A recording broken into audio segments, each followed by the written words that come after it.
ఏడేడు పెళ్లి చూపులని చెప్పకుండా ఎక్కడికి వెళ్ళిపోయాడు? పెళ్లి చూపు చదవమంటే ఎక్కడేం చేస్తున్నారా? టైం అవుతుంది కదా, బయలుదేరు. ఏం రెడీ వెళ్ళిపోవడమే నాన్నగారు. పెళ్లి చూపులు సిగ్గేసేస్తుంది. ఏడిసేవులే, బయలుదేరు. మీ అమ్మగారు వెయిట్ చేస్తున్నారు, బయలుదేరు పద.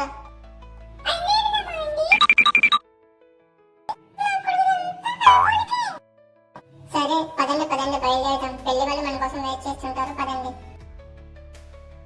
నమస్తే చెల్లమ్మ. నమస్తే బావగారు. పిల్లలు బాగున్నారా మీరు?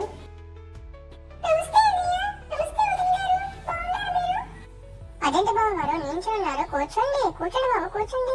వస్తే పెళ్లి వాళ్ళు వచ్చారు, అమ్మాయిని తీసుకుంటారు. తొందరగా రమ్మనండి బావగారు.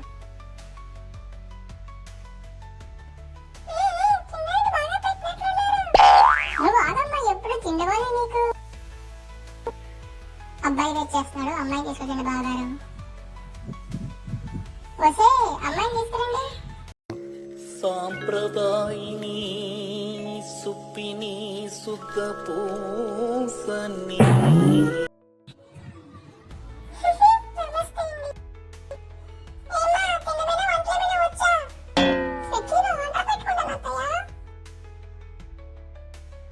కనీసం నీకు పేటీఎం వింత డాన్స్ నాకు సచ్చిందా అమ్మా?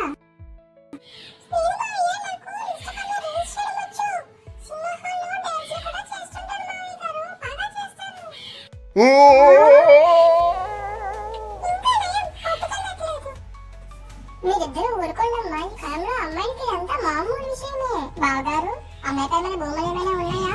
కట్టమంటిస్తున్నారు. చాలా ఉన్నాయి బావగారు. తను చిన్నప్పటి నుంచి వాడుకునే బుక్స్, మేకప్ కిట్లు అన్ని మీకే ఇస్తాము. తన లిప్స్టిక్స్ కూడా మీకే ఇచ్చేస్తాము కట్నంగా.